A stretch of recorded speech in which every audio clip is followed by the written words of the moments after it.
Staff Sergeant in the United States Marine Corps. Isn't that obvious? The problem is this car doesn't match someone like you. Someone like me? I don't care if you served on the moon. Step out of the vehicle. I'm searching this car. I fought for this country. Bled for it. And you're gonna... Kyle Brixton had lasted 3 weeks in Marine Corps boot camp before washing out. Couldn't handle the discipline. Couldn't handle being told what to do by drill instructors who demanded excellence. Couldn't handle the standards that separated Marines from everyone else. 16 weeks later, he was wearing a police badge, pulling over a black man in a BMW, and facing the exact kind of Marine who had broken him. A senior drill instructor with a Bronze Star, a Purple Heart, and 13 years of distinguished service. Staff Sergeant Darnell Washington had just served as pallbearer at a military funeral. He was wearing his dress blues. His medals were visible through the window. None of it mattered to an officer who had spent 16 weeks targeting black drivers and texting friends about teaching jarheads their place. Brixton threw a fallen Marine's memorial flag on the ground during his search. A retired sergeant major arrived as backup and ordered him to surrender his badge on the spot. 9 years federal prison. 3 weeks of boot camp couldn't make him a Marine. 16 weeks with a badge made him a felon. Arlington National Cemetery stretched across 639 acres of hallowed ground. Row upon row of white headstones. The final rest of those who had given everything. Corporal James "Jimmy" Reeves was laid to rest on a Wednesday afternoon. Full military honors. The Marine Corps Silent Drill Platoon. A 21-gun salute that echoed across the hills. Taps played by a lone bugler, the notes hanging in the cold December air. Staff Sergeant Darnell Washington stood at attention as one of 6 pallbearers. His dress blues were immaculate, ribbons stacked across his chest, medals gleaming in the winter sun. Bronze Star with Valor, Purple Heart, Navy and Marine Corps Commendation Medal, Combat Action Ribbon. 13 years of service displayed for the world to see. He had trained Jimmy Reeves, watched a nervous recruit from Ohio become a warrior, pushed him through the crucible, through the pain, through every moment that separated Marines from civilians. Jimmy had become one of the best. Then Afghanistan took him. IED, Helmand Province, the same region where Washington had earned his Bronze Star, where he had carried 2 wounded Marines to safety under enemy fire, where shrapnel had torn into his left shoulder and earned him the Purple Heart. The flag was folded with precision, 13 folds, each with meaning. It was presented to Jimmy's mother, a woman from Cleveland who had raised her son alone, who had watched him become something greater than either of them had imagined. Washington was tasked with delivering a second flag to her home after the service. A personal request from the family. A final honor. He placed the folded triangle on the passenger seat of his BMW X6 and began the drive home. His wife Keisha was expecting him for dinner. His 6-year-old son Darnell Jr. was waiting to see Daddy. The shortcut through Willow Creek saved 20 minutes. An affluent neighborhood he had never driven through. Large homes, manicured lawns, tree-lined streets. The kind of place he could afford now. After 13 years of service, after saving every deployment bonus, after building the life his childhood in Baltimore had never promised. He had grown up in poverty, enlisted at 18 to escape, to build something better. First in his family, to own a home. The BMW was his reward. Years of sacrifice made tangible. The patrol car appeared in his rearview mirror at 4:43 p.m. Washington noticed immediately. 13 years of situational awareness. The cruiser had been parked on a side street, pulled out when he passed, followed at distance for 3 blocks. He checked his speed. 32 in a 35 zone. He verified his turn signal. Everything in order. The lights activated anyway. Washington pulled to the curb with the discipline of a man who had survived 3 combat deployments. He lowered his window fully. He placed both hands on the steering wheel at 10 and 2. Visible. Controlled. Exactly as he trained his recruits to handle high-stress situations. The officer who approached was young. White. Mid-20s. Uniform crisp. Badge number visible. 8847. His hand was already on his belt. The Axon Body 2 on Brixton's chest activated as he approached. Timestamp. 16 hours, 47 minutes, and 33 seconds. The lens captured Washington through the fully lowered window, dress blues filling the frame, ribbons and medals displayed across his chest, Bronze Star gleaming in the afternoon light.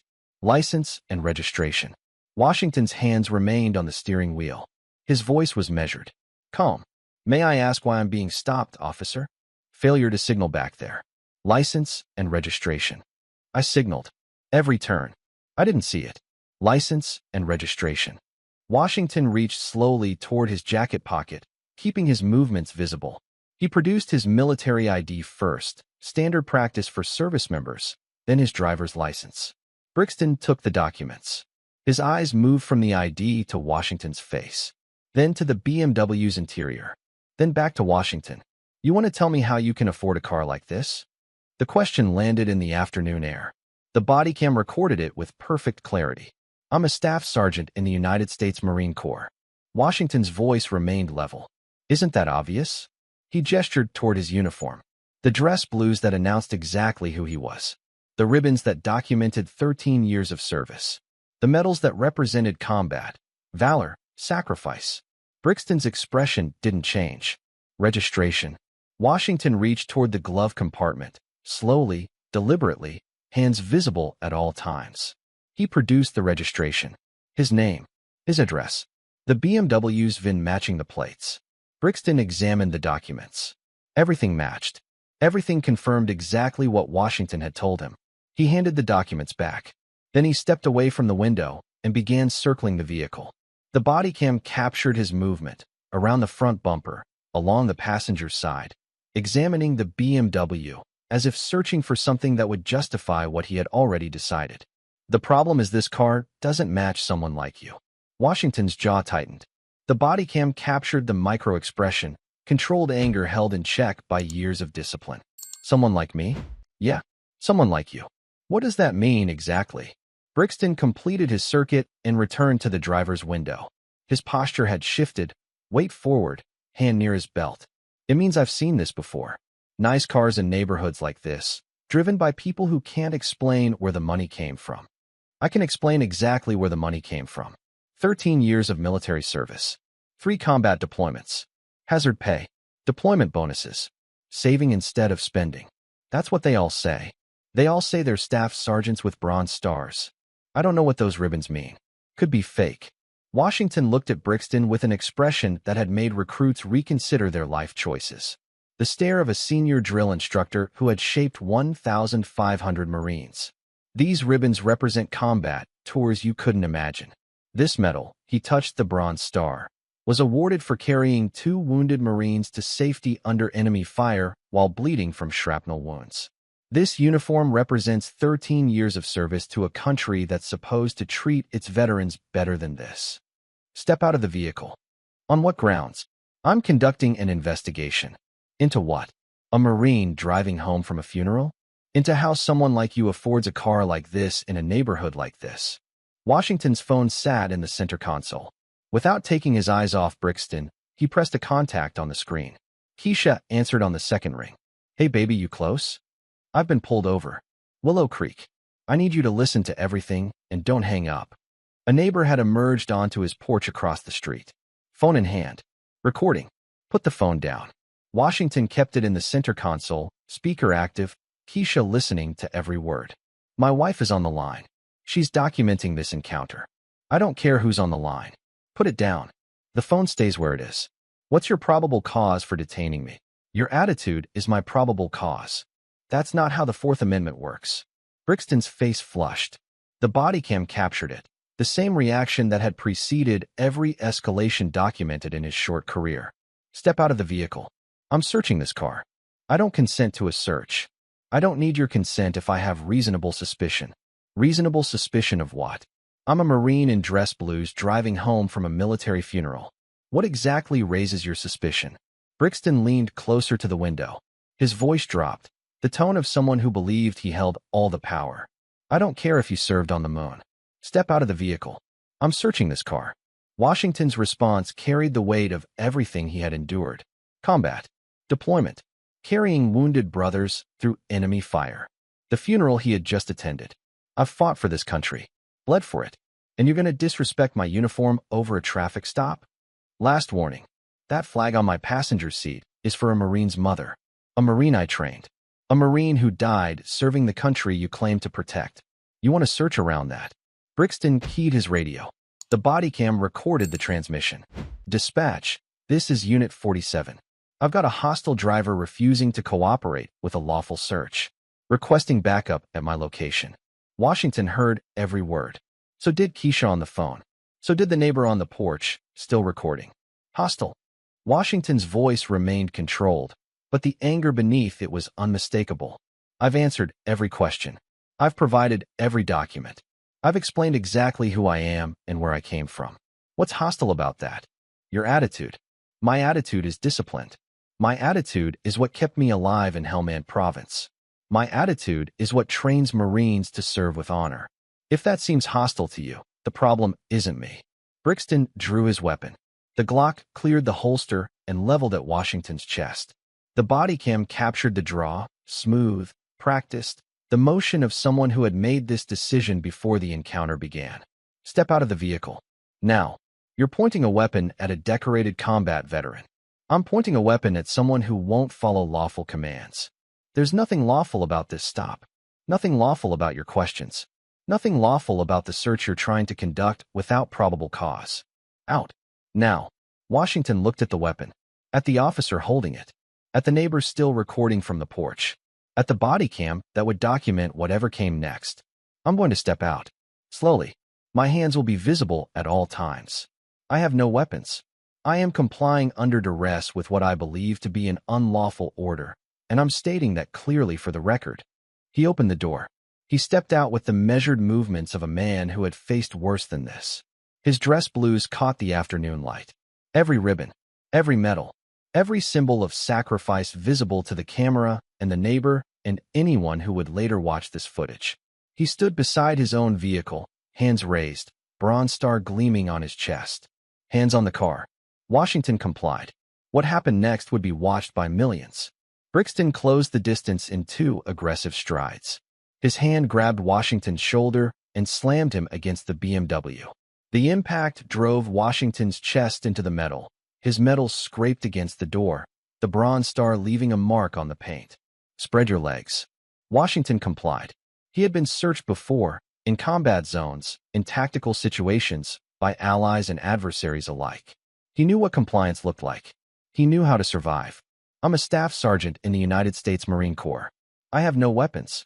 I'm fully complying with your orders. Shut up. Brixton's hands moved across Washington's body. Aggressive. Unnecessary. The pat-down of someone searching for a justification rather than contraband. He found nothing. I just came from a funeral. A Marine's funeral. Is this how you treat veterans? I treat everyone the same. No, you don't. You saw a black man in a nice car and decided that was enough. I said shut up. Brixton turned to the BMW. He opened the driver's door. He began tearing through the interior. Console, glove compartment, under the seats. Searching for drugs that didn't exist. Searching for contraband that had never been there. His hand found the folded American flag on the passenger seat. 13 folds. Perfect triangle. The same flag that had covered Corporal James Reeves' casket 3 hours earlier. Brixton picked it up. He examined it briefly. Then he tossed it aside. The flag landed on the ground. In the dirt. On the shoulder of a suburban street in Willow Creek, Virginia. Washington saw it fall. His body went rigid, not from fear, but from something deeper. The rage of a man who had watched brothers die, who had carried that flag in honor, who understood what it represented. That flag was for his mother. His voice cracked. 13 years of discipline. 3 combat deployments. Carrying wounded Marines under fire. Nothing had broken him like watching that flag hit the dirt. Pick it up. Brixton continued searching the vehicle. He didn't respond. I said pick it up. It's evidence. Evidence of what? It's a memorial flag. It was given to me at Arlington National Cemetery 3 hours ago. It belongs to the mother of a Marine who died serving this country. Keisha's voice came through the phone still active in the center console. Crying. Darnell? Baby, what's happening? They threw Jimmy's flag on the ground. Oh my God. Oh my God. The neighbor on the porch had moved closer, still recording. His phone captured what the bodycam might miss. The angle of the flag in the dirt, the Marine in dress blues pressed against his car, the officer tearing through the vehicle. Brixton found nothing. No drugs. No weapons. No contraband of any kind. He emerged from the BMW empty-handed. You can go. Pick up the flag first. What? Pick up the flag. It's on the ground. You pick it up. You threw it there. You pick it up. Blue lights appeared at the end of the street. Backup arriving. Washington remained against his vehicle, hands still raised, watching the patrol car approach. The door opened. A man stepped out. Older, white. The bearing of someone who had worn a uniform long before he wore a badge. He saw the dress blues first, then the medals, then the flag on the ground. His face changed. Brixton. The voice carried command. Stand down. The supervisor approached at a jog. His eyes moved across Washington's ribbons, recognizing each one, understanding what they meant. He stopped 3 feet away. He straightened, and he saluted. Staff Sergeant, I am so sorry. The supervisor held his salute. Washington, still pressed against his vehicle, couldn't return it. I served 24 years in the Corps. Sergeant Major Thomas O'Brien. Retired. Then you know what that flag means. O'Brien looked at the folded triangle lying in the dirt. His expression shifted from shock to fury. Brixton, did you do that? Sir, I was conducting a search. Did you throw that flag on the ground? Silence. Answer me. It was on the passenger seat. I moved it. You threw an American flag, a memorial flag, on the ground during a traffic stop? O'Brien walked to where the flag lay. He bent down. He picked it up with both hands, brushing off the dirt with reverence, the respect of someone who had carried flags like this himself. He brought it to Washington. Staff Sergeant, this belongs to you. Washington took the flag. He held it against his chest, the same way he had held it at Arlington, the same way he would hold it when he delivered it to Jimmy's mother. Who was it for? Corporal James Reeves. I trained him. He was killed in Afghanistan. O'Brien closed his eyes briefly. When he opened them, they were fixed on Brixton. You just assaulted a decorated combat veteran. You disgraced that uniform. He pointed to Washington's dress blues in this department. You desecrated a memorial flag for a fallen Marine. Sir, he was being hostile. I heard the Bodycam audio. I was monitoring the channel. He was being cooperative. He was being accurate. You were being everything a police officer should never be. O'Brien extended his hand. Your badge. Your weapon. Now. You can't. I can. I am. You're relieved of duty effective immediately, pending investigation. Hand them over. Brixton stood frozen. 16 weeks of wearing a badge, ending on a suburban street while a staff sergeant clutched a memorial flag to his chest. He unclipped his badge. He surrendered his weapon. O'Brien took them without ceremony. Go sit in my vehicle. Do not speak. Do not move. Do not touch anything. Brixton walked away. His patrol car sat behind him. Bodycam footage already uploaded. Evidence already preserved. O'Brien turned back to Washington. Staff Sergeant, I need to document your injuries. I need to preserve this scene. And I need to make phone calls that are going to end that man's career. My wife is on the phone. She heard everything. Good. She's a witness. Washington looked at the flag in his hands, at the dirt still visible on the white fabric. He threw it like it was garbage. I know. That flag covered a Marine's casket this morning. A Marine who gave everything. I know. And he threw it in the dirt. O'Brien placed his hand on Washington's shoulder, the gesture of one veteran to another. We're going to make this right. FBI. Federal charges. Everything by the book. That officer is going to pay for what he did, not just to you, but to Corporal Reeves, to his mother, to everyone who served. Washington's wife was still on the phone, crying. Darnell? Baby? Are you okay? I'm okay. It's over. What happened to the flag? Washington looked at the folded triangle in his hands. The dirt was brushed away. The fabric was intact. I'm bringing it home. Then I'm bringing it to Jimmy's mom. The neighbor approached slowly, phone still recording. I got everything. From my porch. Whatever you need. O'Brien nodded. We're going to need all of it. The Bodycam footage was in FBI hands within 24 hours. The neighbor's phone video provided a second angle, capturing what the chest-mounted camera might have missed, including the moment Brixton threw the flag. Both recordings went viral within days. 80 million views across platforms. The image of a Marine in dress blues pressed against his own vehicle, a memorial flag in the dirt, became the defining visual of veteran discrimination for an entire year. But the footage only told part of the story. The investigation would reveal the rest. Officer Kyle Brixton had applied to the Marine Corps at age 18. He had lasted 3 weeks in boot camp before washing out. Failure to adapt was the official designation. He couldn't handle the discipline. Couldn't handle drill instructors demanding excellence. Couldn't handle being told that his best wasn't good enough.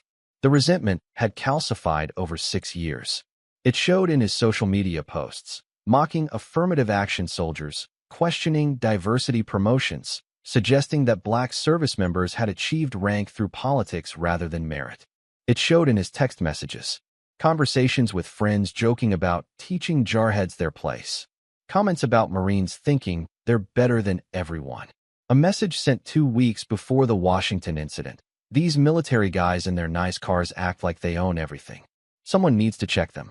It showed in his stop records. 11 civilian contacts in 16 weeks. All traffic stops. All targeting black drivers in affluent neighborhoods. 0 citations issued. 0 arrests made. Just stops. Demands for registration. Questions about vehicle ownership. The systematic harassment of people who had committed no crime. His father was a retired police officer. Thomas Brixton Sr. had spent 30 years on the force before retiring with full pension. When his son applied to Willow Creek PD despite the red flags, the boot camp washout, the psychological evaluation concerns, the social media presence that should have disqualified any candidate, the elder Brixton made phone calls. Kyle was hired despite documented concerns. Staffing shortages. Departmental pressure. A father's influence. The Marine Corps issued an official statement within 72 hours of the incident, condemning the treatment of Staff Sergeant Washington, demanding accountability, making clear that attacks on Marines in uniform were attacks on the institution itself. The FBI's investigation expanded beyond Brixton to examine department hiring practices. How had someone with his background been approved? Who had overridden the concerns? What systems had failed? Federal prosecutors treated the case as a priority. Civil rights violations under color of law. Assault on a service member. Deprivation of rights. Desecration of a memorial flag, a federal offense that carried its own enhanced penalties. The flag became the centerpiece of the prosecution's case. Not just fabric. Not just symbolism. A memorial entrusted to a veteran, meant for a grieving mother, thrown in the dirt by an officer who saw it as evidence in a search that had no legal basis. Washington provided testimony over 2 days. He walked through everything. The funeral at Arlington, the drive home, the stop, the search, the moment he saw the flag hit the ground. I've survived ambushes. I've carried wounded Marines under fire. I've been hit by shrapnel and kept fighting. Nothing prepared me for watching that flag land in the dirt. The grand jury returned indictments within 4 weeks. Civil rights violations. Assault. Deprivation of rights. Desecration of a memorial flag. Trial was scheduled in federal court. Eastern District of Virginia, the same district where Washington had served, where he had built his career, where he had earned every ribbon on his chest. The evidence was overwhelming. The outcome was never in doubt. The federal courtroom filled to capacity every day of the trial. Marines in dress uniforms filled one section. Brothers who had served with Washington, recruits he had trained, officers who understood what the case represented. The Bodycam footage was played first. The jury watched Brixton approach the window. They watched him ask how Washington could afford a car like this. They watched him circle the vehicle claiming it doesn't match someone like you. They watched him throw a memorial flag on the ground during a search that found nothing. The audible gasp came when the flag landed in the dirt. Jurors who had remained impassive through the earlier footage visibly reacted, heads shaking, hands covering mouths. The neighbor's phone video provided the second angle. The prosecutor synced both recordings, showing the moment from 2 perspectives simultaneously. This is what Officer Brixton did to a memorial flag, the prosecutor said. Not just any flag. The flag that covered Corporal James Reeves' casket at Arlington National Cemetery. The flag entrusted to Staff Sergeant Washington to deliver to a grieving mother. Marie Reeves took the stand on the 3rd day. Jimmy's mother, the woman who had raised him in Cleveland, watched him become a Marine, received the first flag at his funeral. That flag was supposed to come to me. Her voice broke. Staff Sergeant Washington was bringing it to my home. And that officer threw it in the dirt like it was garbage. She looked at the jury. Watching that video killed my son a second time. The prosecution called character witnesses for Washington. Marines he had trained who credited him with making them warriors. A general who had served with him in Afghanistan and called him the finest NCO I've ever commanded. The 2 Marines whose lives he had saved in Helmand Province. Both testified about the ambush, about Washington carrying them to safety under fire, about the shrapnel wound he sustained while refusing to leave them behind. Washington testified in his dress blues, the same uniform he had worn that afternoon, the same medals that Brixton had scraped against the BMW. I've served this country for 13 years. 3 combat deployments. I've been shot at, blown up, and watched friends die. I never expected to be treated like a criminal in my own country by someone wearing a badge while I was wearing this uniform. He held up the flag, the same one Brixton had thrown, now preserved as evidence. This flag represents everything I've fought for. It represents Corporal Reeves' sacrifice. And Officer Brixton threw it in the dirt because he couldn't imagine that a black man in a nice car might have earned what he had. The defense attempted the standard strategy. Misunderstanding. Good faith. No way to know. The prosecutor's rebuttal was devastating. He couldn't have known. Staff Sergeant Washington was wearing Marine Corps dress blues. His medals were visible through the window. He identified himself as a staff sergeant. He explained he was coming from a funeral. Officer Brixton did not know. He didn't care. The jury deliberated for 3 hours. Guilty on all counts. Brixton showed no reaction as the verdicts were read. His father was not in the courtroom. His attorney had advised against it. Sentencing was scheduled for 6 weeks later. Washington remained in the gallery after the verdict. Marines surrounded him, hands on shoulders, murmured words of respect. Semper Fidelis. Always faithful. The flag sat in an evidence bag at the prosecutor's table. It would be returned to Washington after sentencing, and he would finally deliver it to Marie Reeves. Sentencing drew national attention. The case had become a symbol, a decorated combat veteran humiliated in his own country by an officer who couldn't handle 3 weeks of boot camp.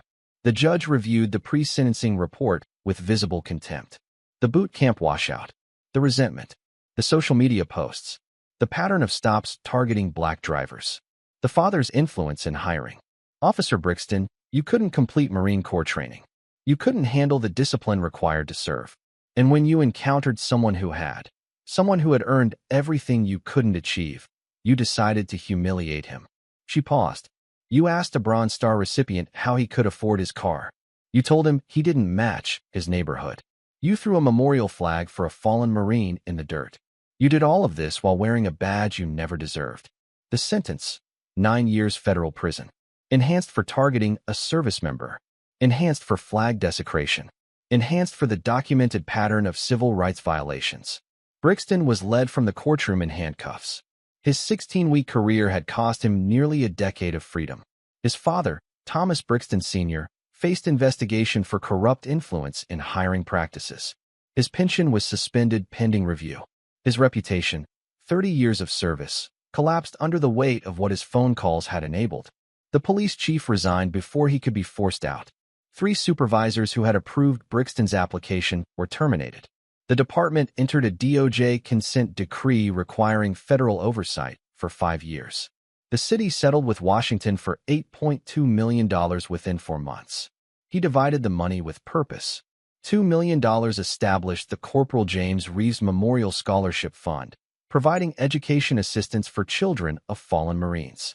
The first scholarship would be awarded to Jimmy's nephew. $1 million went to veteran legal defense organizations, ensuring that service members facing discrimination had access to representation.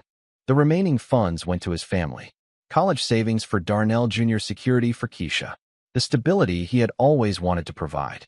The neighbor who had recorded from his porch, Gregory Matthews, 63, retired accountant, was honored by the NAACP for his courage in documenting the incident.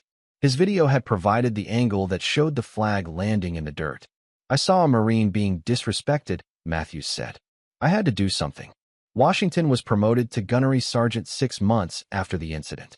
He continues serving as senior drill instructor at Quantico, training the next generation of Marines with even more determination.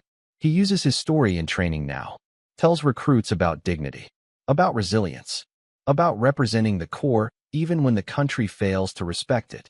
He testified before Congress on veteran discrimination, a closed session of the Armed Services Committee that resulted in recommendations for enhanced protections for service members facing police encounters. Kyle Brixton is currently serving his sentence at FCI Petersburg in Virginia. He will be eligible for release in 2033. His applications for appeal have been denied twice. His father has not visited.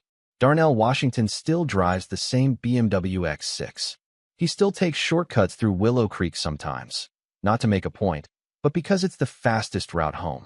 The memorial flag he retrieved from the dirt now hangs in Marie Reeves' living room in Cleveland. Framed, protected, a reminder of her son's sacrifice and the Marine who made sure it reached her despite everything. Washington was recently selected for Sergeant Major Academy, the highest enlisted professional education in the Marine Corps. When he completes it, he will be one step from the top of the enlisted ranks. 3 weeks washed Brixton out of boot camp. 13 years made Washington a legend. The uniform doesn't lie. Okay. Ma'am, step away from the vehicle. Is this your car? Yes, it's my car. I just finished my shift. We got a report of a black female trying to break into vehicles in this lot. Break into vehicles? I'm in scrubs, officer. I need you to put your hands on the vehicle. I just spent 12 hours saving lives in that ER. 12 hours. 2 trauma codes. 1 cardiac arrest. A multi-car accident with 4 critical patients. A 16-year-old boy who didn't survive despite 45 minutes of CPR. That's the shift Adrienne Baptiste had just finished when Officer Dale Perkins approached her in the hospital parking garage and demanded to know whose car she was unlocking. She was wearing scrubs. A stethoscope hung around her neck. Her hospital badge, Adrienne Baptiste, RN, Emergency Department, was clipped to her waist. None of it mattered to the 11-week rookie who saw a black woman with a nice Lexus and decided that was suspicious enough. He handcuffed her beside her own car, spilling her work bag across the concrete. Nursing awards, family photos of her twins, thank you cards from patients she had saved. The Bodycam captured everything. Her colleague's phone captured more. $14.8 million. The largest police misconduct verdict in state history for a non-fatal case. And a nurse who went back to saving lives after the officer who harassed her went to federal prison. Mercy General Hospital served as one of Georgia's busiest trauma centers. Level 1 designation. Helicopter pad on the roof. An emergency department that never stopped moving, where nurses measured time not in hours, but in codes called and lives hanging in the balance. Adrienne Baptiste had worked there for 12 years. Senior charge nurse in the ED. The one they called when the impossible cases came through the doors. Bachelor of Science in Nursing from Emory. Master's in Nursing Leadership from Georgia State. Certified Trauma Nurse. Certified Critical Care Nurse. Georgia Nurses Association Nurse of the Year, 2023. Single mother to 8-year-old twin daughters. 12-hour night shifts, 7 p.m. to 7 a.m., because the differential pay helped cover dance lessons and school supplies. She had saved more lives than she could count. Performed CPR on a child for 45 minutes once, refusing to stop until the doctors arrived and the heart finally restarted. That child was now in 4th grade. This shift had been brutal even by Mercy General standards. A cardiac arrest at 9:47 p.m. Elderly man, widower, no family to notify when his heart gave out despite everything she threw at it. A multi-car accident at 1:15 a.m. For critical, 2 stable, 1 who coded twice before stabilizing. Then the teenager, 16 years old. Motorcycle accident on I-285. Too much internal damage. Too much blood loss. Too little time. She had held his hand for 30 minutes while they worked. When it became clear nothing would save him, she stayed anyway. His mother had screamed in the hallway, the sound that haunted every nurse who worked emergency medicine. Baptiste had been the one to walk out and tell her. By 7 a.m., she was running on fumes. Hand off to the day shift. Chart documentation. The mechanical process of ending a shift that had taken everything she had. Go home, Adri. Her colleague, Sarah Chun, squeezed her shoulder at the nursing station. You look like you need sleep for a week. Just need to get to my car without falling over. She walked the corridor she had walked thousands of times. Through the staff exit. Across the connector to the parking structure. The white Lexus RX 350 waited in her usual spot, 3rd level, near the stairwell. 3 years of overtime shifts had paid for that car. 12-hour nights stacked end to end. She had earned every mile. A security guard she didn't recognize stood near the garage entrance. New hire. She hadn't seen him before. Young. White. Watching her with an expression she recognized but had learned to ignore. She kept walking. The guard raised his radio. Unit 4 to dispatch. I've got a black female in the staff garage, 3rd level. Looks like she might be trying to break into a vehicle. Baptiste didn't hear the call. She was too tired to notice anything except the Lexus 20 feet ahead and the promise of her bed 30 minutes beyond that. She reached her car. She pulled out her keys. Behind her, a patrol car entered the garage. The cruiser stopped 15 feet from her Lexus. The door opened. A young officer stepped out, mid-20s, uniform crisp with the sheen of recent issue. His badge was in the 7800 series. Recent academy graduate. His hand moved to his belt as he approached. The Axon Body 2 on his chest activated with a soft beep. Timestamp, 7 hours 22 minutes and 41 seconds. Ma'am, step away from the vehicle. Baptiste turned. Her keys were in her hand. Her badge was clipped to her waist. Her stethoscope hung around her neck. Everything about her appearance screamed hospital employee finishing a shift. Is this your car? Yes, it's my car. I just finished my shift. She gestured vaguely toward the hospital entrance, visible through the garage's concrete pillars. The Mercy General sign glowed in the morning light. We got a report of a black female trying to break into vehicles in this lot. Baptiste's exhaustion flickered toward something else. The familiar weight of being questioned for existing. Break into vehicles? I'm in scrubs, officer. I work here. Anyone can buy scrubs online. The words landed with the casual dismissal of someone who had already decided what he was looking at. Officer Perkins, his nameplate was visible now, stepped closer. His hand remained near his belt. I need to see your license and registration. For what? I'm unlocking my own car. Ma'am, I'm conducting an investigation. License and registration. Investigation of what? A nurse walking to her car after a 12-hour shift? There was a report of break-ins in this garage. Was there? Or was there a report of a black woman near a nice car? Perkins' jaw tightened. The body cam captured the reaction, the flicker of irritation when the unspoken was spoken aloud. Are you going to cooperate or not? Baptiste looked at the camera on his chest, then at the garage security cameras positioned at intervals along the ceiling, then back at the officer who had decided her scrubs, her badge, her stethoscope. Her exhaustion meant nothing. My license is in my bag. My registration is in the glove box. If I reach for either one, are you going to claim I'm making a threatening movement? Just show me the documents. She reached into her work bag slowly, deliberately, keeping her movements visible. Her license was in a side pocket. She had learned years ago to keep it accessible. She handed it over. Perkins examined it, then looked at the Lexus, then back at the license. Registration. She opened the driver's door, to her car, and retrieved the registration from the glove compartment. She handed that over too. Perkins compared the documents. The name matched. The address matched. Every piece of information confirmed exactly what she had told him. His expression didn't change. This could be stolen. It's not stolen. It's mine. I've had it for 3 years. Nice car for a nurse. The words hung in the morning air. The Bodycam recorded them with perfect clarity.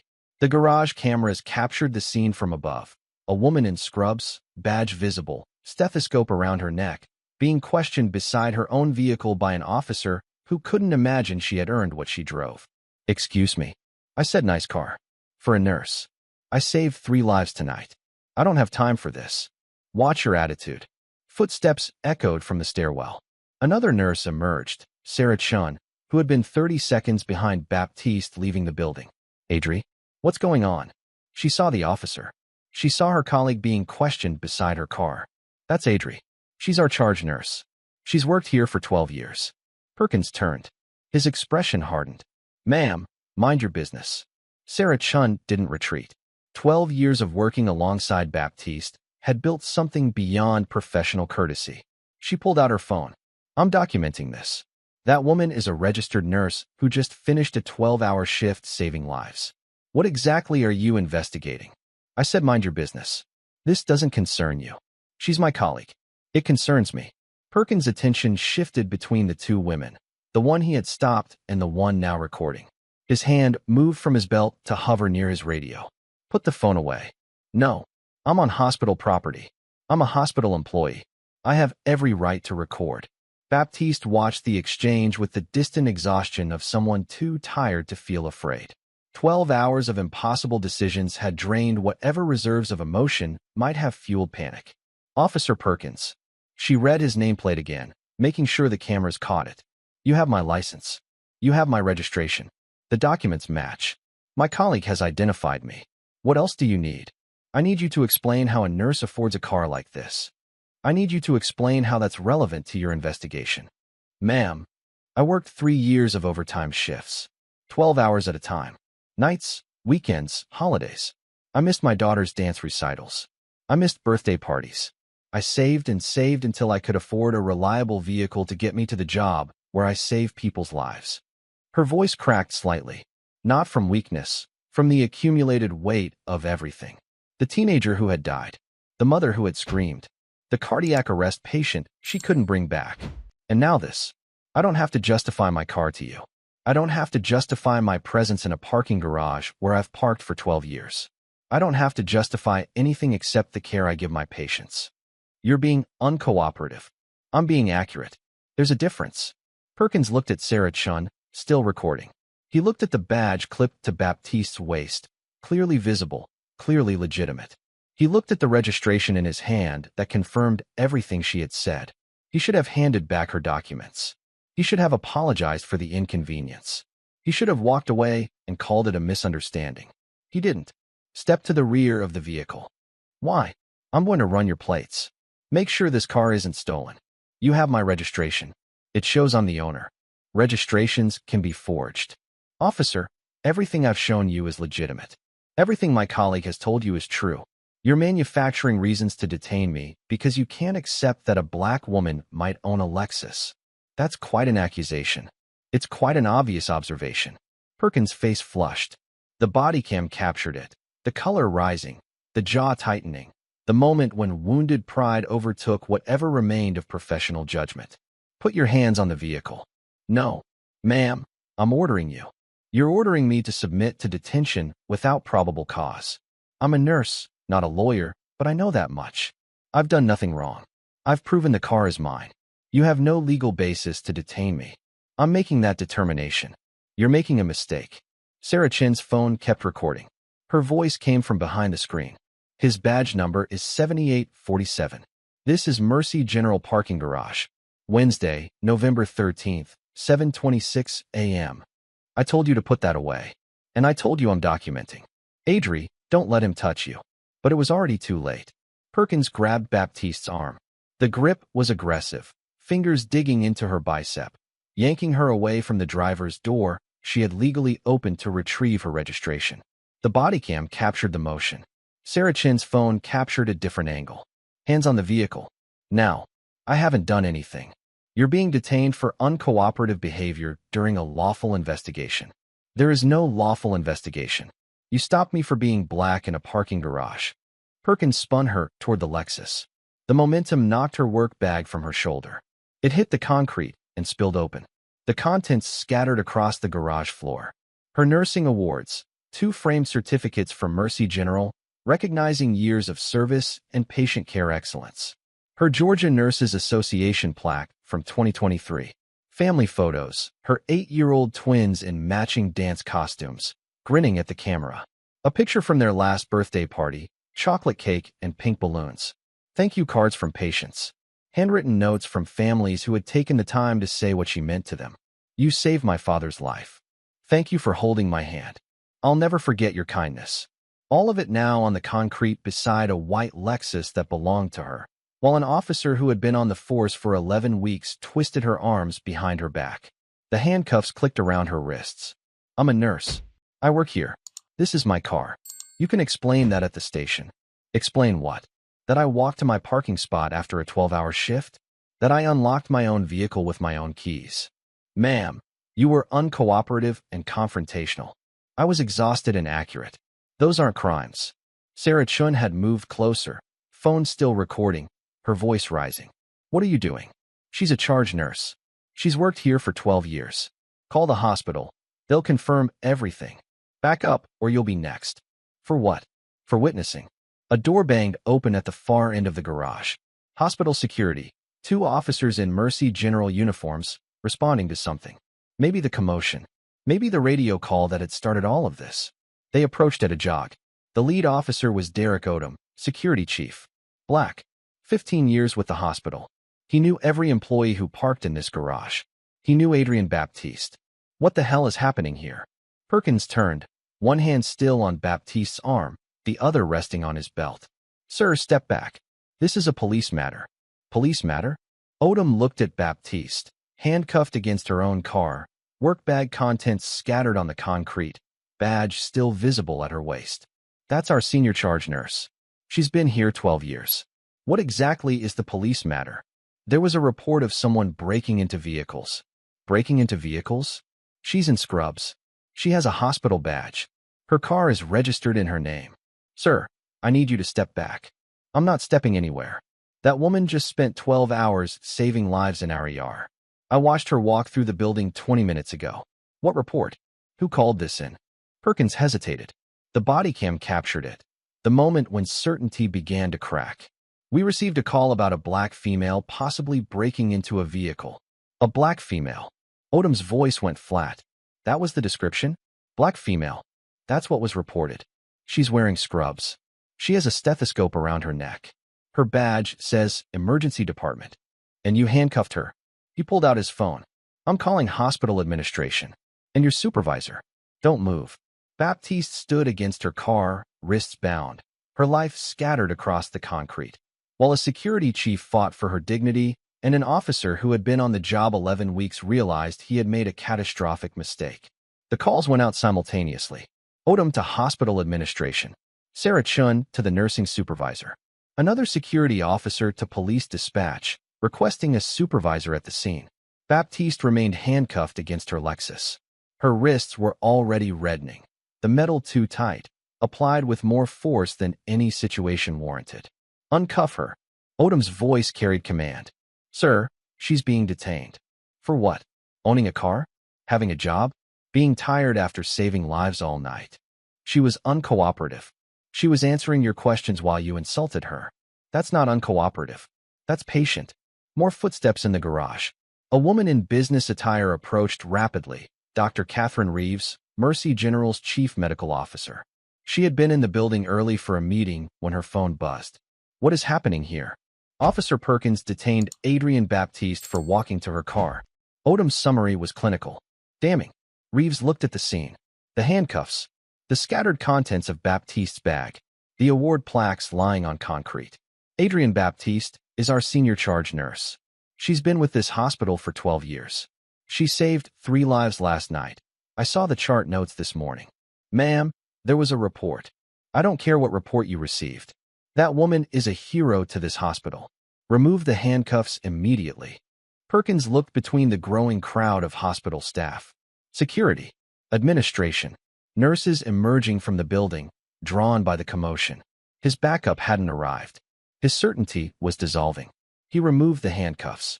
Baptiste brought her arms forward slowly. The welts were visible, red lines where the metal had bitten into her skin. She rubbed her wrists without speaking. Adri. Odom stepped forward. Are you hurt? She didn't answer the question.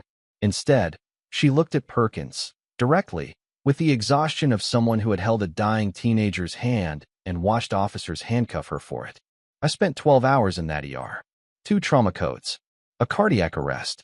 A 16-year-old boy who died while I held his hand because his mother couldn't reach him in time. Her voice cracked. I held him for 30 minutes. I talked to him even though he couldn't hear me anymore. I told his mother what happened while she screamed in my face because she needed someone to blame. She gestured to the contents of her bag, still scattered on the concrete. Then I walked to my car. My car. And this is how I end my shift. Perkins said nothing. His body cam recorded his silence. Sarah Chun was still filming. Her phone had captured the handcuffing, the release, the confrontation, a second angle that would corroborate everything the body cam showed. A police supervisor's vehicle entered the garage. Sergeant Michael Torres stepped out, 15 years on the force, summoned by dispatch when the situation escalated. He approached with the measured pace of someone who sensed catastrophe. Officer Perkins. Report. Sarge, I responded to a call about a possible vehicle break-in. The subject was uncooperative. The subject is a registered nurse who works at this hospital. Torres looked at Baptiste, at her badge, at the welts on her wrists. Did you verify her identification? I saw her license and registration. Did they match? Silence. Did they match, officer? Yes. Then why was she handcuffed? Perkins had no answer. Torres turned to Baptiste. His expression carried something that looked like shame. Ma'am, on behalf of the department, I apologize. This should not have happened. No. Baptiste's voice had steadied.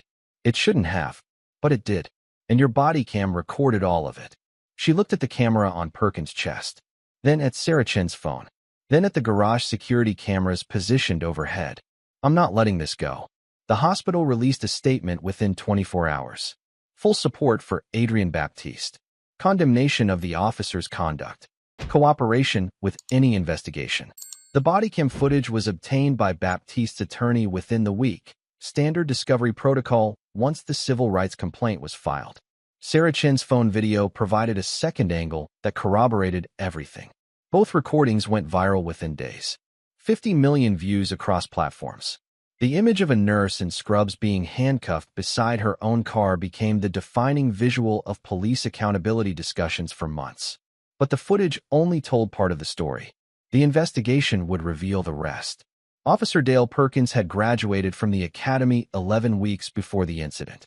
His training file contained documented concerns that should have prevented him from ever wearing a badge. 3 complaints during academy training for aggressive behavior toward minority role players in scenario exercises. A failed implicit bias assessment. Results that were flagged by the evaluating psychologist and then ignored by supervisors who cited staffing shortages. Comments from training officers noting difficulty accepting correction and tendency to escalate rather than de-escalate. The department hired him anyway. They were understaffed. They needed bodies in uniforms. They decided that concerns about bias could be addressed through field experience. Digital forensics revealed more. Perkins' personal social media contained posts that would have disqualified any properly vetted candidate. Jokes about welfare nurses and diversity hires. Comments on news articles suggesting that black professionals had only gotten where they are because of quotas. Membership in online groups where officers shared strategies for stops that would be difficult to challenge. One post, made 4 months before the Baptiste incident, stood out. Love when they drive cars they can't afford. Easiest stops of the week. His stop records told the same story. 23 civilian contacts in 11 weeks. 19 involved black or Hispanic individuals. 0 arrests. 0 citations. Just stops. Demands for ID. Questions about vehicle ownership. The systematic harassment of minorities who had committed no crime. The security guard who had made the initial call was interviewed within days. His name was Kevin Marsh. 22 years old. 3 weeks on the job. New to Mercy General. Why did you call police? I saw her walking through the garage. She was looking at cars. She was walking to her car. I didn't know that. She was wearing scrubs and a hospital badge. I didn't notice. The federal civil trial lasted 6 days.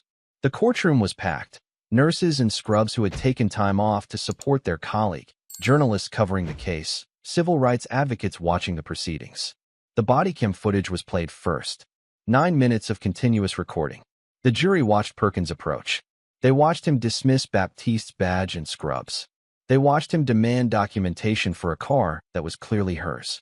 Nice car for a nurse. The prosecutor paused the video at that moment.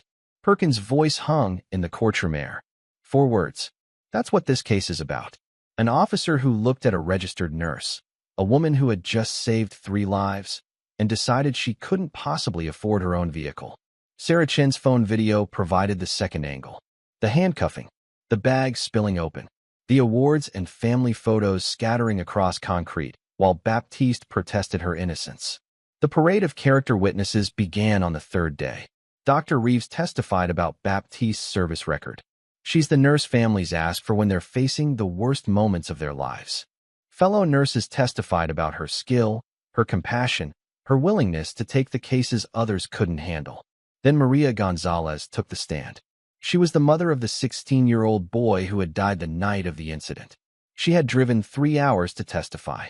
I don't know Nurse Baptiste personally. I only met her once, the worst night of my life. Her voice broke. My son was dying. I couldn't be in the room. I couldn't hold his hand. But she did. She held my son's hand for 30 minutes.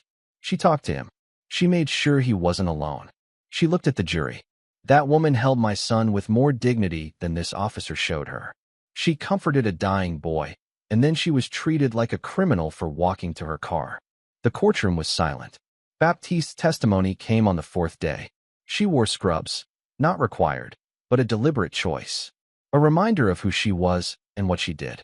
She walked through the shift, the trauma codes, the cardiac arrest, the teenager. I held his hand until the end. That's what nurses do. We stay with people when no one else can. She walked through the garage encounter, the demands for ID, the dismissal of her badge, the comment about her car. I've worked 12-hour shifts for 12 years. I've missed my daughter's recitals. I've missed birthday parties. I saved and saved to buy a reliable car that would get me to work and back.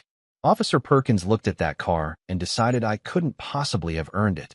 The defense attempted the standard strategy: misunderstanding, good faith response to a legitimate call. The prosecutor's rebuttal was surgical. The call described a black female possibly breaking into a vehicle. She was wearing scrubs. She had a badge. She had a stethoscope. She had just finished saving lives. Officer Perkins saw all of that and decided none of it mattered. She turned to the jury. This wasn't a misunderstanding. This was a choice. A choice to assume. A choice to dismiss. A choice to handcuff a nurse because she was black and had nice things. The jury deliberated for 5 hours. They returned with verdicts on every count. Liable on unlawful detention. Liable on assault. Liable on civil rights violations. Liable on intentional infliction of emotional distress. The damages phase followed immediately. Compensatory damages, $4.8 million. Punitive damages, $10 million. Total, $14.8 million. The largest police misconduct verdict in state history for a non-fatal case. The criminal case moved in parallel with the civil trial. Federal charges for deprivation of rights under color of law. The evidence was overwhelming. Bodycam footage, witness testimony, documented pattern of racial profiling. Perkins pleaded not guilty. His attorney argued good faith. The prosecutor presented his stop records. 23 contacts. 19 minorities. 0 legitimate outcomes. The jury deliberated for 4 hours. Guilty on all counts. Sentencing came 8 weeks later. The judge reviewed the pre-sentencing report, the failed evaluations, the ignored warnings, the social media posts that revealed exactly who Dale Perkins had always been. Officer Perkins, you had 11 weeks to learn what it means to wear a badge.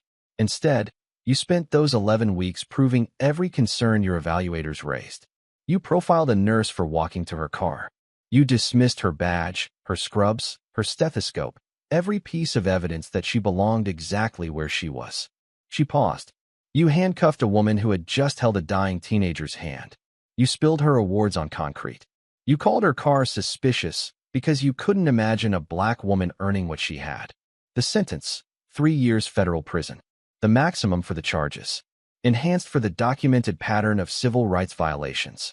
Perkins was led from the courtroom in handcuffs, the same restraints he had applied to Baptiste in a parking garage 9 months earlier. The department faced its own reckoning. The police chief resigned before he could be forced out. 3 supervisors who had approved Perkins' hiring despite documented concerns were terminated. The department entered a DOJ consent decree requiring federal oversight for 5 years. Kevin Marsh, the security guard whose call had started everything, faced civil penalties. His assumption that a black woman in scrubs didn't belong had cost him his job and his reputation. Baptiste took 6 months leave after the verdict. Not from weakness, from necessity. The trial had required her to relive the worst night of her career, then the worst morning that followed. She needed time. Her daughters were 9 now. She spent the leave watching them dance, attending their recitals, being present in ways that 12-hour night shifts had made impossible. The settlement money arrived in phases. She kept $10.8 million for her family, college funds for the twins, retirement security, a new house in a neighborhood with good schools. The remaining $4 million established 2 funds. $3 million created the Healthcare Heroes Legal Defense Fund, providing free representation to medical workers facing discrimination. $1 million endowed Mercy General's nursing scholarship program, ensuring that future nurses wouldn't have to work 3 years of overtime to afford reliable transportation. She returned to work 8 months after the incident. The hospital had offered her administrative positions, less stress, regular hours, no more night shifts. She declined. I'm an ER nurse. That's what I do. They promoted her to nursing director instead, supervising the department where she had spent 12 years saving lives. The hospital named the ER family waiting room in her honor, the Baptiste family room. A plaque on the wall told her story. Dale Perkins is currently serving his sentence at a federal prison camp in Alabama. He will be released in 18 months. His law enforcement certification has been permanently revoked. His attempts to appeal the civil verdict have been denied. Adrienne Baptiste still works at Mercy General. She still parks in the same garage, in the same spot, drives the same white Lexus she saved 3 years to buy.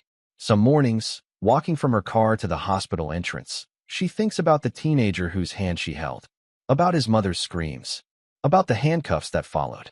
Then she walks through the doors, puts on her badge, and goes back to saving lives. Because that's what nurses do.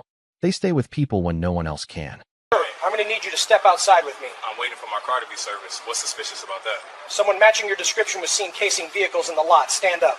Matching my description? You mean black? I'm not going to ask you again. Stand up or I'm taking you out of here in cuffs. I'm Assistant U.S. Attorney Marcus Webb, and you just threatened me on camera. You're correct.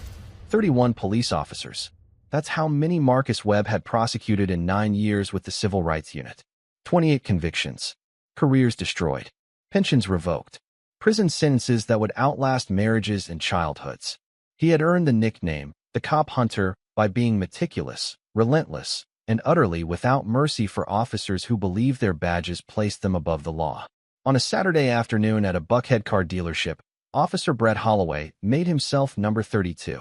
14 weeks on the force. A cousin on the city council who had pushed his application through despite failed background checks. A history of stops that targeted minorities with surgical precision. He saw a black man in jeans sitting in a luxury lounge and decided that was suspicious enough to warrant detention. He grabbed a federal prosecutor by the arm and yanked him off a sofa. He threatened handcuffs. He refused to verify credentials. The Bodycam recorded everything. The dealership cameras recorded more. And the man who had spent 9 years putting cops in prison watched his 30-second case build itself in real time. Prestige Motors of Buckhead occupied prime real estate on Peachtree Road, its floor-to-ceiling windows showcasing Mercedes-Benz, BMW, and Porsche vehicles that started at 6 figures and climbed from there. The clientele matched the inventory: executives, surgeons, attorneys, the kind of people who scheduled routine maintenance like they scheduled board meetings. Marcus Webb had been coming here for 3 years, ever since he purchased his Mercedes-AMG GT to celebrate his promotion to lead prosecutor on the Civil Rights Unit. The car was indulgent, he knew that. But after 5 years as a public defender watching the system fail his clients, and 4 more years at DOJ building cases that actually held officers accountable, he had allowed himself one luxury. 9 years as Assistant U.S. Attorney for the Northern District of Georgia. Lead prosecutor on United States versus Harrison, the case that sent an entire narcotics unit to federal prison for planting evidence and stealing cash during raids. 31 officers prosecuted. 28 convictions. $95 million in settlements secured for victims of police misconduct. Harvard Law. Cum laude. 5 years in the trenches as a public defender before crossing to prosecution because he wanted to clean up the system from the inside. Recently promoted to chief of the Civil Rights Unit. They called him the Cop Hunter in law enforcement circles. Some meant it as an insult. Others, the honest ones, meant it as a warning. On this Saturday afternoon, Webb sat in the customer lounge on a gray modern sofa, legs crossed casually, reviewing case files on his phone while his Mercedes received routine maintenance in Bay 3. Black shirt, blue jeans, clean-shaved head with a neatly trimmed beard. The clothes of a man on his day off, not his courtroom uniform. The sales associate noticed him first. A young white man in a slim-fit suit who whispered something to his colleague near the reception desk. Their eyes cut toward Webb. Their conversation continued in murmurs. Then the woman approached the manager. She was mid-50s, white, designer handbag, browsing the BMW section with the particular entitlement of someone who had never been questioned about her presence anywhere. Her voice carried across the showroom, not shouting, but not quiet either. There's a man in the lounge who doesn't look like he belongs here. I don't feel comfortable. Is there something you can do? The manager, a trim man in his 40s named Gerald Patterson, looked toward the lounge. He saw what the woman saw, a black man in casual clothes sitting where customers sat. He didn't see the federal prosecutor. He didn't see the Harvard degree. He didn't see the 31 cases that had reshaped police accountability in Georgia. He saw what his assumptions told him to see. "I'll handle it, ma'am." Patterson retreated to his office. He picked up the phone. He dialed 911. "I'd like to report a suspicious individual at Prestige Motors on Peachtree. A black male, possibly casing vehicles in our showroom. He's been sitting in the customer lounge for about 20 minutes. The dispatcher asked for a description. Black, mid-30s, jeans, and a black shirt. He's just sitting there. Officer Brett Holloway was dispatched at 2:09 p.m. He arrived at 2:12. The showroom doors opened with a soft chime. Holloway entered with his hand already near his belt, not on his weapon, but close. The posture of someone who had decided the nature of the encounter before it began. 14 weeks on the force. Badge number 5523. His uniform still carried the crisp sheen of recent issue. The Axon Body 2 on his chest activated as he crossed the threshold. Timestamp reading 14 hours, 12 minutes, and 58 seconds. Webb looked up from his phone as the officer approached. He had seen that walk before, hundreds of times, in hundreds of Bodycam videos, in case after case where officers approached black citizens with assumptions already calcified into certainty. "Sir, I need you to step outside." Webb didn't stand. His posture remained relaxed. His voice carried the measured calm of someone who had conducted countless depositions. "Is there a problem, officer? We received a report of suspicious activity. Someone matching your description was seen casing vehicles." Matching my description. Webb set his phone on the sofa cushion beside him. "What description would that be?" "Black male. This location. Acting suspicious." "Acting suspicious how?" Holloway's jaw tightened. The body cam captured the reaction. The flicker of irritation when the unspoken was spoken aloud. "That's what I'm here to determine. Step outside. I'm a customer. My car is being serviced in Bay 3. I've been sitting in this lounge, which is designed for customers to sit in, for approximately 20 minutes. What about that is suspicious?" "Sir, I'm not going to ask again. You haven't asked at all. You've demanded. There's a legal distinction." Holloway stepped closer. The bodycam frame tightened, Webb's face filling the center, the floor-to-ceiling windows behind him showing the parking lot full of luxury vehicles.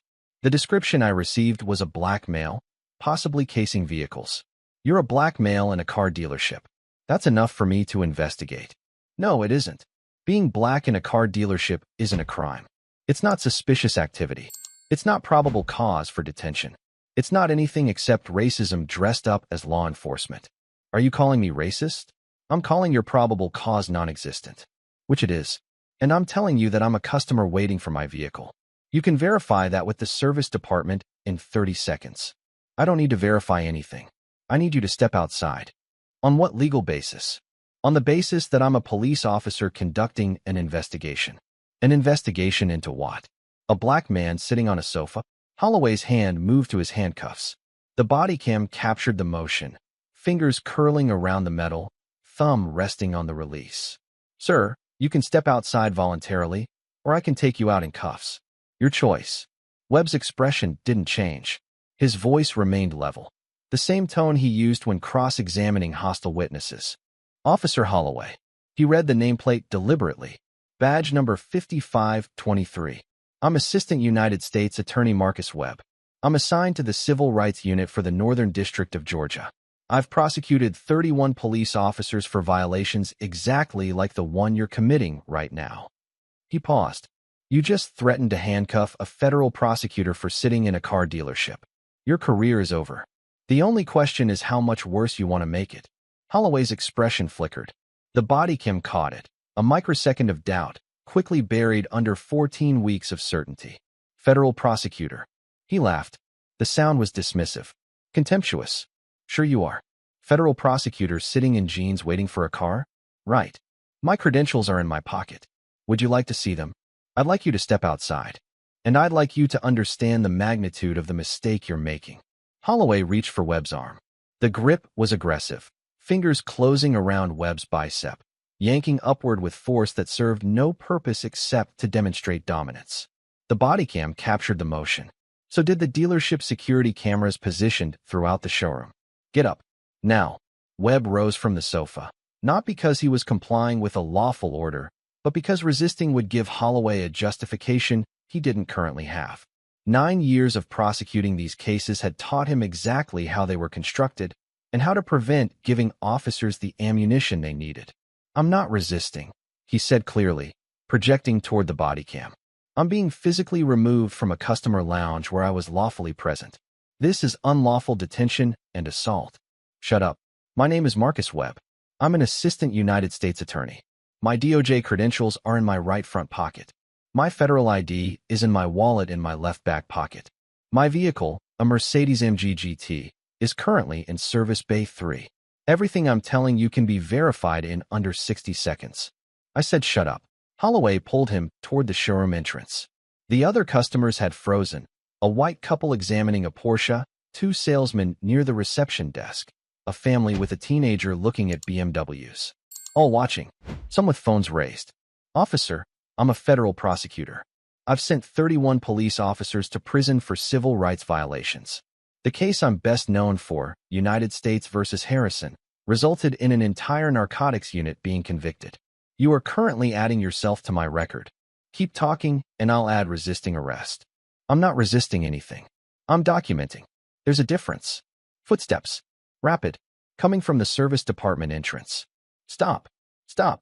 The voice belonged to a man in his 50s wearing a Prestige Motors service uniform. His nameplate read Thomas. His face was pale with recognition and horror. "That's Mr. Webb. He's a federal prosecutor. His car is in Bay 3. Holloway's grip loosened slightly. His head turned toward the voice. "What?" Thomas rushed forward, a service clipboard in his hand. He thrust it toward Holloway. The work order visible, the name printed clearly at the top. "Marcus Webb, Mercedes-AMG GT, VIN number right here. He's been a customer for 3 years. His car is in Bay 3 right now. What are you doing?" The body cam captured Holloway's face. The color draining. The realization spreading like a stain. He said he was. "I didn't." "He told you," Thomas said. "I heard him from the service entrance. He told you exactly who he was." Webb straightened his shirt where Holloway's grip had twisted the fabric. His voice remained calm. The composure of a man who had built cases far more complex than this one. "Officer Holloway, badge number 5523. You will remain in this building until I authorize your departure. Do you understand? I was responding to a call. You were responding to a complaint about a black man sitting in a customer lounge.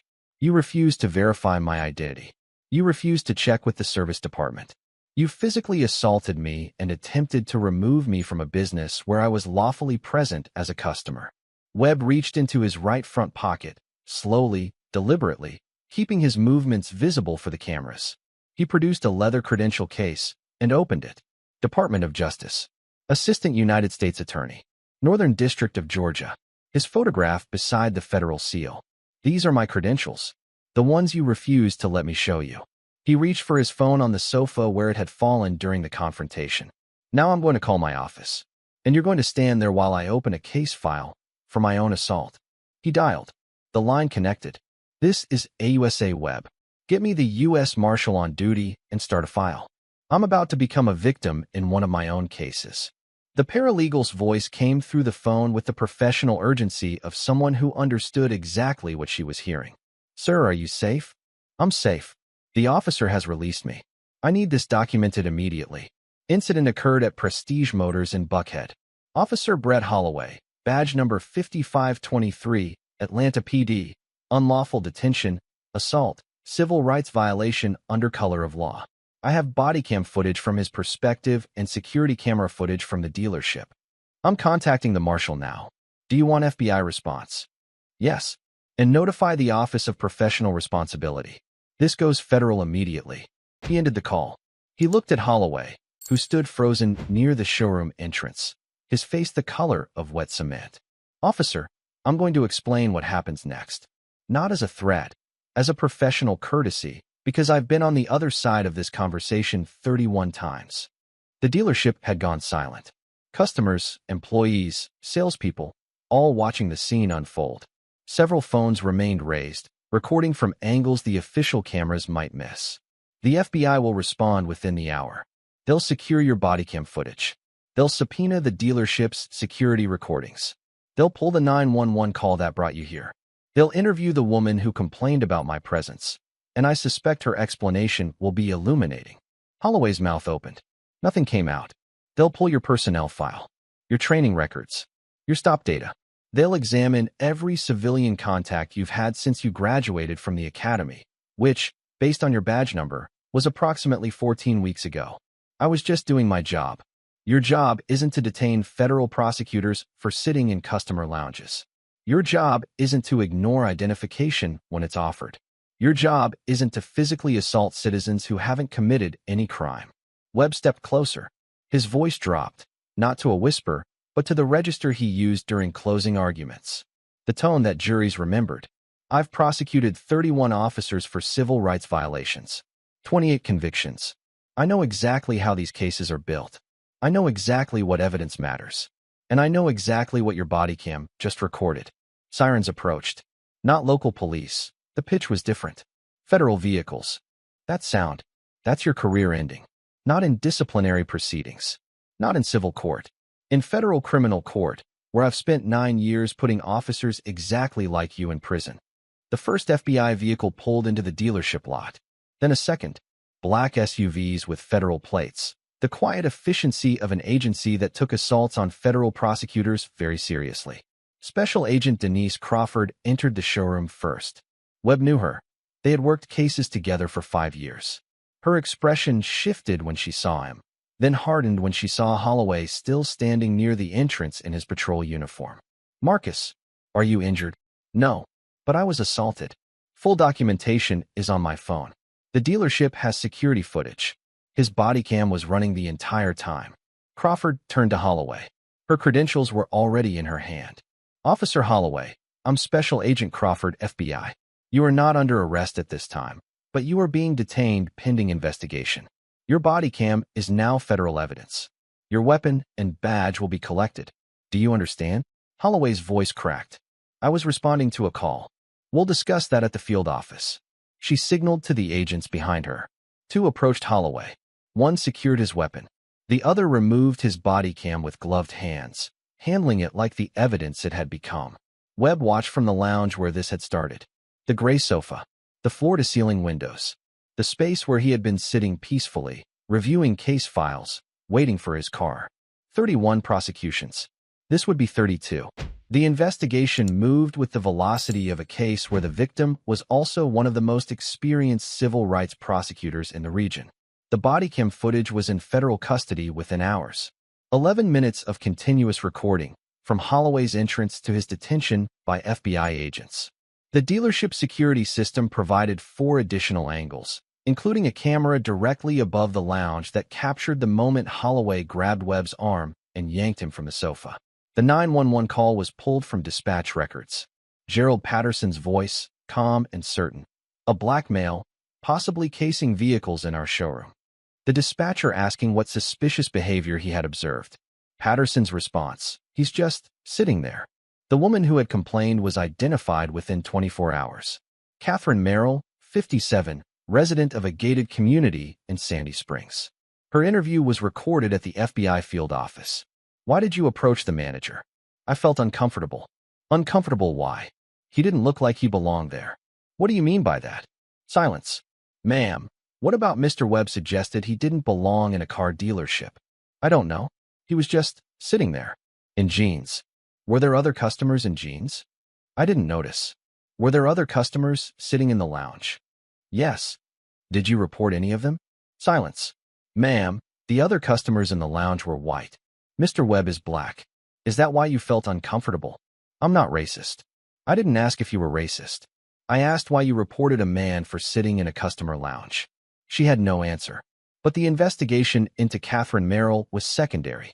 The primary target was Officer Brett Holloway, and what the FBI uncovered explained everything. Holloway had failed background checks at 2 other departments before Atlanta hired him. Cobb County had flagged concerning attitudes during his psychological evaluation. Gwinnett County had documented inappropriate comments during scenario training. Both had declined to move forward. Atlanta PD hired him anyway. City Councilman David Holloway, Brett's cousin, had shepherded the application through. He had spoken with the police chief directly. He had ensured that the concerns from other departments were dismissed as personality differences. He had pushed his cousin into a uniform despite every warning sign that predicted exactly what happened at Prestige Motors. Digital forensics uncovered more. Brett Holloway's phone contained text messages that would have disqualified any properly vetted candidate. Group chats joking about profiling paying off. Comments about knowing what to look for in certain neighborhoods. A message sent 3 days before the Webb incident. These rich areas are the best. They call us for anything. Easy stats. His stop records told the same story. 19 civilian contacts in 14 weeks. 17 involved Black or Hispanic individuals. 0 arrests. 0 citations. Just stops. Demands for ID. Questions about what people were doing in spaces where Holloway had decided they didn't belong. Prestige Motors. A luxury car dealership. A customer lounge designed for waiting. And in 14 weeks, Holloway had decided that a black man in jeans didn't fit. The federal grand jury returned indictments 8 weeks after the incident. Civil rights violations under color of law. Assault on a federal officer. False imprisonment. Filing false reports. Deprivation of rights under the 14th Amendment. City Councilman David Holloway was named as an unindicted co-conspirator, pending investigation into corrupt hiring practices. Webb provided testimony over 3 days. He walked through every moment of the encounter with the precision that had made him feared in courtrooms across Georgia. When asked how he remained calm while being assaulted, his answer made national news. I've built these cases for 9 years. I know what evidence matters. I knew my best weapon wasn't resistance, it was documentation. The federal courtroom in Washington, D.C. was selected to avoid conflict of interest. Webb had worked with too many judges in Georgia, knew too many prosecutors, had too much history in the Northern District where he had built his career. The trial lasted 5 days. The evidence was overwhelming. The Bodycam footage was played first. 11 minutes of continuous recording. The jury watched Holloway enter the showroom. They watched him demand Webb step outside. They watched him dismiss every explanation. They watched him threaten handcuffs. They watched him grab the arm of a federal prosecutor and yank him off a sofa. Then the dealership security footage. For angles. The camera above the lounge captured Holloway's grip, fingers digging into Webb's arm, the force of the pull, the physical removal of a customer from a space designed for customers. The 911 call was played next. The jury listened to Patterson report a suspicious individual for the crime of sitting. They heard the dispatcher ask for suspicious behavior. They heard the answer. He's just sitting there. This call is what triggered the response. The prosecutor told the jury. A black man sitting in a customer lounge. That was the crime. That was the suspicious activity. That was everything Officer Holloway needed to justify assault on a federal prosecutor. The pattern evidence was displayed on screens. 19 stops. 17 minorities. 0 arrests. Text messages joking about profiling. Social media posts celebrating aggressive policing in nice areas. Webb testified on the 4th day. He wore the same jeans and black shirt he had worn the afternoon of the incident. A deliberate choice, a visual reminder that clothing doesn't determine character or citizenship. I've prosecuted 31 officers for civil rights violations, he told the jury. I've seen every excuse, every justification, every attempt to explain away what the evidence clearly shows. I never expected to be on this side of the case. But here I am, proof that it can happen to anyone, regardless of credentials, regardless of education, regardless of profession. The only thing that mattered to Officer Holloway was the color of my skin. The defense attempted the only strategy available, misunderstanding. A good faith response to a legitimate call. No way to know. The prosecutor's rebuttal was surgical. He couldn't have known, because he didn't want to know. Mr. Webb identified himself as a federal prosecutor. Officer Holloway laughed. Mr. Webb offered to show credentials. Officer Holloway refused. Mr. Webb explained his car was in Bay 3. Officer Holloway didn't check. She turned to face the jury.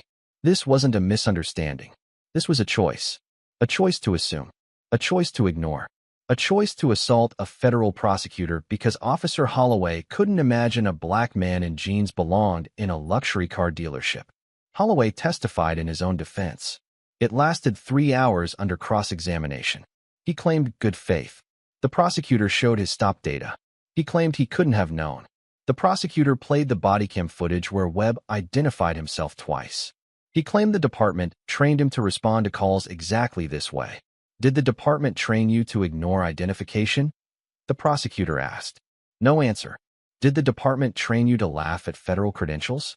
Silence. Did the department train you that black man sitting constitutes probable cause? The jury didn't need an answer. They deliberated for 4 hours. They returned with guilty verdicts on all counts, enhanced for targeting a federal official and for the documented pattern of civil rights violations. Holloway stood motionless as the verdicts were read. His cousin was not in the courtroom. His attorney had advised against it. Sentencing drew national attention. The case had become a symbol. A federal prosecutor who had spent his career holding officers accountable becoming a victim of exactly the conduct he had fought against. The judge reviewed the pre-sentencing report with visible gravity. The failed background checks, the cousin's corrupt influence, the text messages, the stop records, the pattern visible to anyone who looked. Officer Holloway, you had 14 weeks to learn what it means to wear a badge. Instead, you spent those 14 weeks proving why 2 other departments rejected you. You targeted minorities. You joked about profiling. You assaulted a federal prosecutor in a car dealership because you couldn't imagine a black man belonged there. She paused. The enhanced sentencing provisions for assaulting a federal official apply here. So do the pattern enhancements for documented civil rights violations. This sentence reflects not only what you did to Mr. Webb, but what you would have continued doing to countless others who lacked his credentials and resources. She delivered the sentence without emotion. 30 years in federal prison. No possibility of parole. Holloway was led from the courtroom in handcuffs. His 14-week career had cost him 3 decades of freedom. City Councilman David Holloway resigned before criminal charges could be filed. The FBI investigation into his corrupt hiring practices remained open. 3 supervisors who had approved Brett's application despite documented red flags were terminated. The police chief resigned within 6 months. The department entered a DOJ consent decree requiring federal oversight for 7 years. Gerald Patterson, the dealership manager who had called 911, was terminated by Prestige Motors. The dealership implemented comprehensive anti-discrimination training and settled a civil complaint from Webb without litigation. Catherine Merrill, the woman whose complaint triggered the call, faced civil liability. She settled out of court and was required to complete extensive bias education. The city settled with Webb for $12.5 million within 4 months. He kept $7.5 million for personal security, retirement funding, and family trusts. The remaining $5 million established the Equal Justice Legal Fund, providing free representation to victims of racial profiling who couldn't afford attorneys. This money exists because I was sitting in a car dealership, Webb said in the statement announcing the fund. I had credentials. I had a career. I had resources to fight back. Most victims don't. This fund is for them. Marcus Webb was promoted to chief of the Civil Rights Section for the entire DOJ Southern Region 6 months after the verdict. He now oversees prosecutions across Georgia, Alabama, Florida, and the Carolinas, expanding the work he had done in Atlanta to 5 additional states. His 32nd case remained on his record, not as a prosecution, as a victim. He referenced it in every training session he conducted for new civil rights prosecutors. Document everything. Stay calm. Know that your best weapon isn't physical resistance. It's evidence they can't deny. Brett Holloway is currently incarcerated at USP Atlanta. He will be eligible for release consideration in 2054. His appeals have been denied twice. His cousin does not visit. Marcus Webb still drives his Mercedes-AMG GT. He still takes it to Prestige Motors for service, the same dealership, under new management, with new policies. He still sits in the customer lounge while he waits. Gray sofa, floor-to-ceiling windows. The same space where Holloway grabbed his arm and tried to remove him. He sits there deliberately, a reminder that the lounge was never the problem. The problem was an officer who couldn't imagine a black man belonged. That officer is in prison now. The lounge remains. And so does Marcus Webb.